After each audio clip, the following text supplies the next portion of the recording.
మనిషి శాశ్వతం కాదు, కానీ ఆ మనిషి చేసిన మంచి పనులు చరిత్రలో చిరస్థాయిగా నిలిచిపోతాయి. అలాంటి మంచి మనిషే బీజేపీ నాయకులు, మాజీ గోవా ముఖ్యమంత్రి, మాజీ భారత రక్షణ మంత్రి స్వర్గీయ శ్రీ మనోహర్ గోపాలకృష్ణ పారికర్ గారు. ఆయన చేసిన మంచి పని ఈరోజు మన దేశాన్ని కాపాడింది.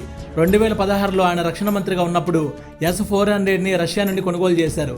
ఈరోజు అది ఆ శ్రీ మహావిష్ణువు సుదర్శన చక్రం వలె సరిహద్దు వెంబడి దూసుకొచ్చిన లెక్కలేనని పాకిస్తాన్ డ్రోన్లని విజయవంతంగా నేలకూల్చింది. మన దేశం మీద ఈగ కూడా వాలకుండా దేశానికి రక్షణ కవచంలాగా అడ్డుకుంటుంది. ఆ రోజు కాంగ్రెస్ పార్టీ ప్రతిపక్షాలేమో బీజేపీకి పిచ్చి పట్టింది. 35,000 కోట్లు ఖర్చు పెట్టి మరి ఎందుకు పనికిరాని 5 డబ్బా మిషన్లు కొన్నారు. రాహుల్ గాంధీ ఏమో ఇది ఒక పెద్ద అవినీతి కుంభకోణం అన్నారు. ఇలా స్వదేశంలో విపక్షాల నుంచి వ్యతిరేకత. ఇంకో పక్క ఇది కొంటే భారతదేశంపై ఆంక్షలు విధిస్తామని అమెరికా బెదిరించిన ఆ బెదిరింపును లెక్క చేయకుండా పట్టుబట్టి మరీ రష్యాతో డీల్ ఓకే చేయించి కొనిపించారు మనోహర్ పారికర్ గారు. బీజేపీలో ప్రతి ఒక్క నాయకుడు దేశం కోసం ఏమైనా చేస్తారు. ఈరోజు ఆయన చనిపోయిన దేశాన్ని ఇంకా కాపాడుతున్నారు. జై హింద్. పారికర్ గారు అమర్ రహే.